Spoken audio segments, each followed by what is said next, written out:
जाता है। हाथ उठाई। अगर कहा इसके बारे में बताया गया कि भगवान ने गोवर्धन धारण किया था, कहा गोवर्धन पर्वत प्रभु ने उठाया था, तब कुछ भी भोजन नहीं किया था।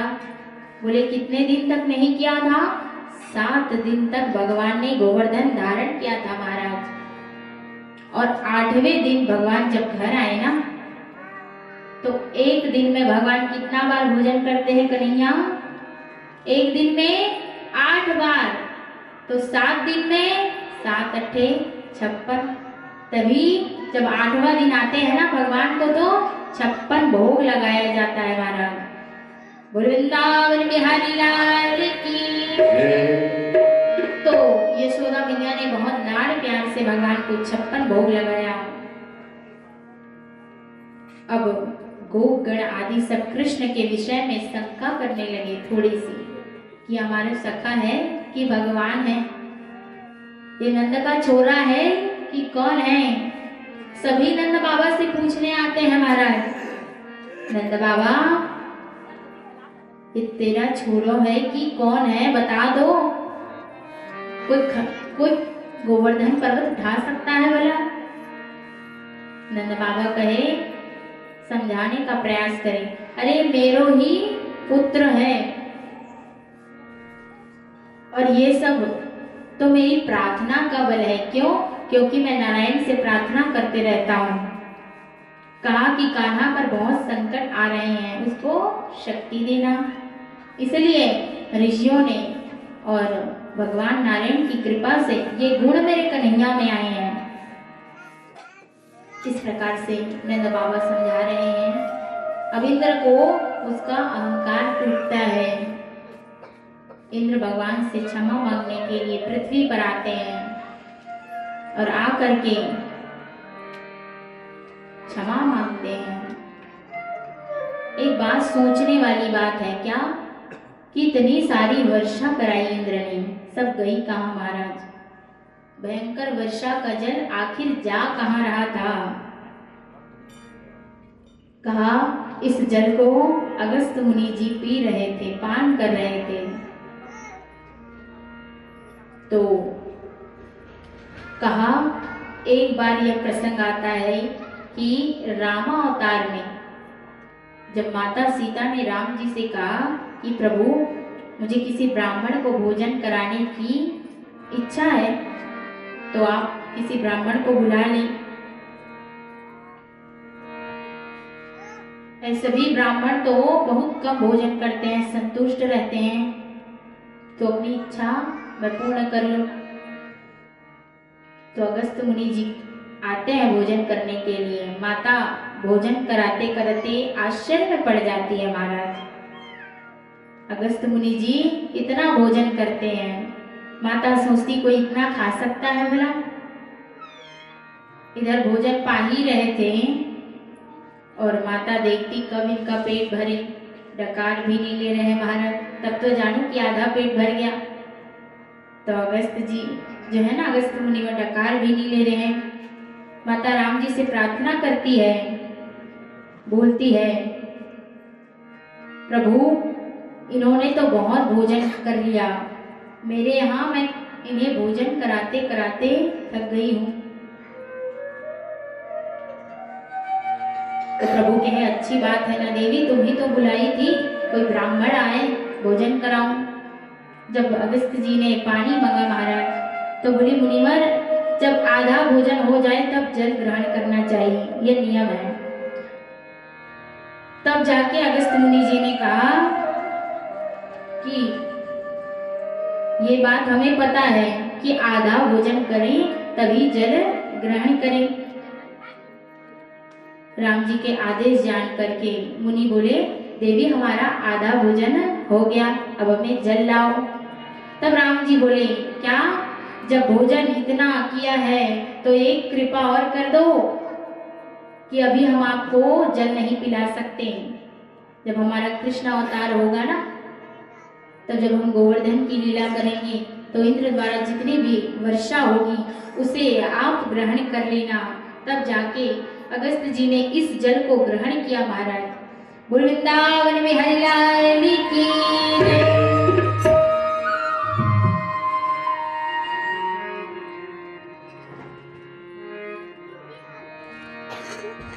अब एक बार छोटा सा प्रसंग है, इसके बाद हम भगवान के महाराज की ओर आगे बढ़ेंगे। एक बार क्या होता है, एकादशी का दिन था। नंद बाबा प्रातः काल हुई जान करके भूलवश अर्धरात्रि में स्नान करने के लिए कहाँ गए। ठीक से सुबह हुई नहीं थी महाराज, रात्रि का समय था। यमुना नदी में स्नान करने चले गए। तब क्या हुए, जल के देवता वरुण नाराज हो गए। कहे रात्रि को भी विश्राम करने नहीं देते ये मनुष्य। नंद बाबा को जल में से ही वरुण लोग पकड़ करके ले गए। उनके साथ लोगों ने कन्हैया को जब पता चला कि नंद बाबा जो है ना यमुना जी में डूब गए, लेकिन प्रभु जान गए कि इसको वरुण देवता लेकर गए हैं, तो जाकर के वरुण लोग जाकर के वरुण देवता से कहा कि ये मेरे बाबा हैं, इसे क्यों पकड़ करके लेके आए हो। वरुण देवता जो है ना सम्मान पूर्वक भगवान को देख करके प्रणाम करते हैं। प्रभु भूल हो गई, हमें क्षमा करिए। और वहां से वरुण लोग से नंद बाबा को कन्हैया लेकर आते हैं। बोल वृंदावन में हरि लाल की जय।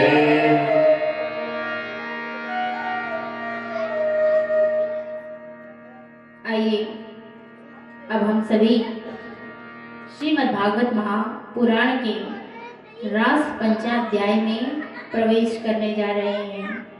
भगवान किस प्रकार से रास लीला करते हैं उसके विषय में जानेंगे। लेकिन कन्हैया जब बड़े होते हैं धीरे धीरे, तो उनकी हरकतें भी बढ़ती जाती है महाराज, लीला बढ़ती जाती है। रास पंचाध्याय बड़ी अद्भुत लीला है भगवान की, कन्हैया की। 5 अध्याय में इसका वर्णन है, इसलिए इसे रास पंचाध्याय कहते हैं। और साथ ही से भागवत के 5 प्राण कहे जाते हैं। जैसे शरीर में 5 प्रकार के प्राण वायु होते हैं, ऐसी भागवत भगवान की इसे 5 प्राण कहे गए हैं। और रास लीला का शुभारंभ होता है। सुखदेव जी कहते हैं कि भगवान पीता रात्रि शरदोत्फुल्ल मल्लिकाः विच्छिरन्तुम् अशक्रे योगमाया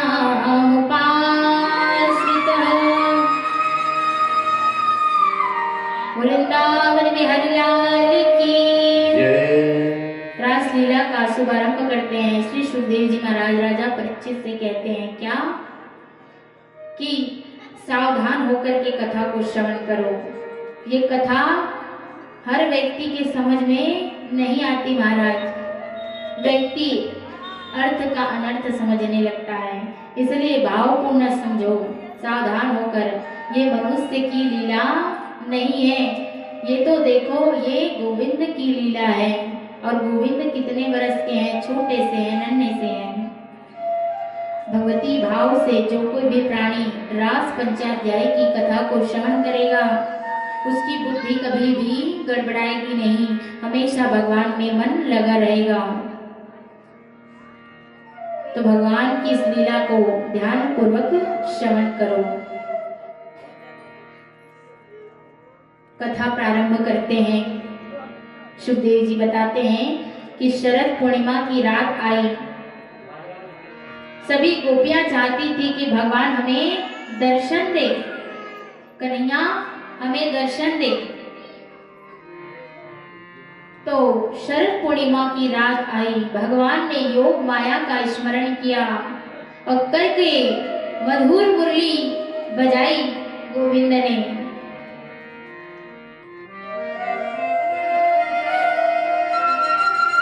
सुंदर मुरली का नाद किया कन्हैया ने।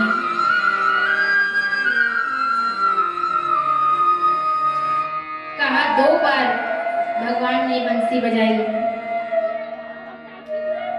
एक बार जो पहले बजी, किस लिए बजी? एक बार प्रभु ने जीव मात्र को मोहित कर दिया जब एक बार बंसी बजाई, और एक बार रास रचाने के लिए मेरे गोविंद ने बंसी बजाई। और ये गोविंद ने जो बंसी बजाई ना महाराज, ये सबको सुनाई नहीं पड़ी। जो जो भगवान के भक्त थे, अनन्य प्रिय थे, ये गोपियां कोई साधारण नहीं थी। स्त्री के वेश में अनेक महान संत और ऋषि मुनि थे जो कन्हैया से एकाकार होना चाहते थे। रास लीला में किसी भी प्रकार का काम, विषय, भोग की कोई जगह नहीं है। जब रास रचाने के लिए गोविंद बंसी बजाते हैं, यह बंसी केवल गोपियों को सुनाई पड़ती है, दूसरों को नहीं। भगवान की वेणु की धूम सुनकर 84 कोस के ब्रजमंडल की गोपिकाएं जो भी कार्य में व्यस्त थी, सब कार्य को छोड़कर आ गई महाराज। कोई श्रृंगार कर रही थी, तो श्रृंगार को करने के बजाय उटपुटांग श्रृंगार करके आई। आंख के काजल को होठ में लगा के आई, होठ की लाली को आंख में लगा के आई। अद्भुत है गोपियां। कोई भगवान की वेणु सुन करके ने बच्चे को दूध पान करा रही थी, उसे छोड़कर आई। कोई अपने सास ससुर की सेवा कर रही थी, उसे छोड़कर आई महाराज। कोई दधी मंथन कर रही थी, उसे छोड़कर आई। बहुत सुंदर भाव है। सब गोपियां मुरली की धुन सुन करके अपनी सुध भूल हो गई। कृष्णं बिनु परम कांतं नोतु ब्रह्मतया भुने गुण प्रवाहो परमास्तासां गुण दियां कथम। कहा ये मुनियों और ऋषियों का ब्रह्म भाव था भगवान के प्रति, श्री कृष्ण के प्रति। श्री कृष्ण को अपना कांत मानती थी और इच्छित करती थी। सुखदेव जी कहते, राजा परीक्षित, जो कोई भी प्राणी रास पंचाध्याय की कथा में शंका करता है, भगवान उसको शिशुपाल की गति प्रदान करते हैं। इसलिए शंका मत करना, केवल भाव लगा करके सुनना। श्याम सुंदर बंसी को बजाने लगे, गोपियां सुनने लगी। शुभ गति सुन करके उसी को सुनाई पड़ा जो भगवान की सुध बुध लगाई हुई थी, और सुन करके आई और अनेक भाव से कन्हैया को देख रही है। इसलिए कहा गया, जो गोपी जो भाव लेकर आई है ना, वही भाव से देख रही है। जागी रही भावना जैसी, प्रभु मूरत देखी तिन तैसी। जैसी भावना लेकर आई है, वैसी गोविंद को देख रही है। गोपियां जब कृष्ण के पास पहुंची तो प्रभु ने देखकर कठोर बन करके हरिवल्लभ गोपियों से बोले, स्वागतम वो महाभागा,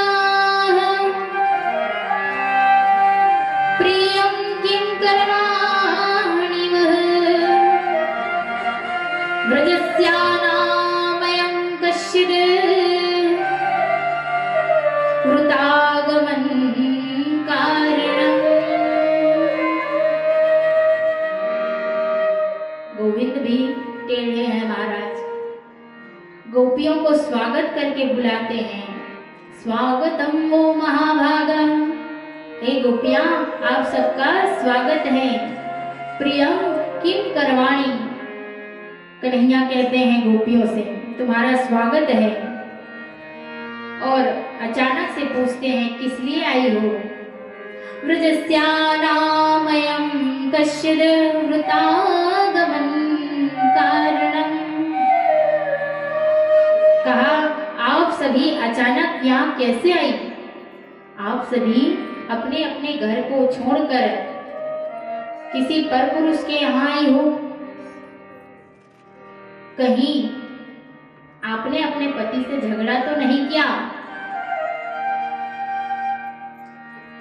प्रभु बोले, अच्छा आज तो शरद पूर्णिमा है, तो शरद पूर्णिमा की चांदनी देखने आई होगी। ठिठोली कर रहे हैं भगवान।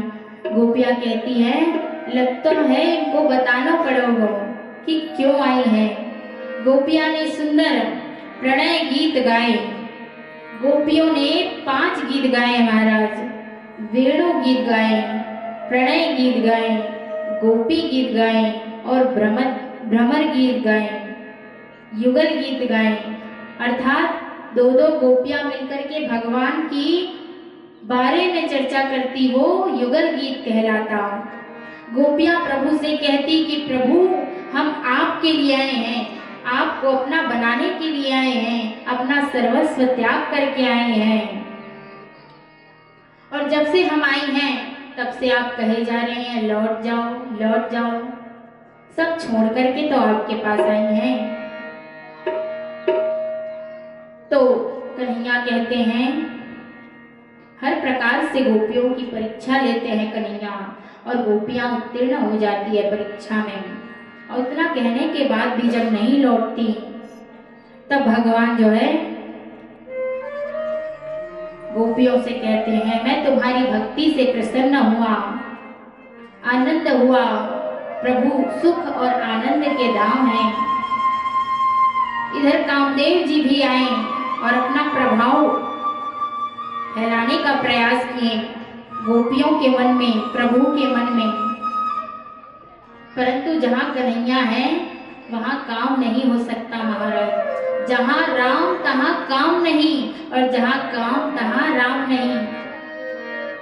तो मोह माया में यहाँ कोई स्थान नहीं है, तो केवल और केवल भक्ति है महाराज।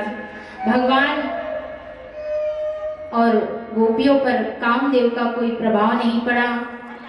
कामदेव लज्जित होकर गिर पड़े और भगवान से क्षमा याचना की। तब से प्रभु का नाम अच्युत पड़ा। बोलिए अच्युत भगवान की जय।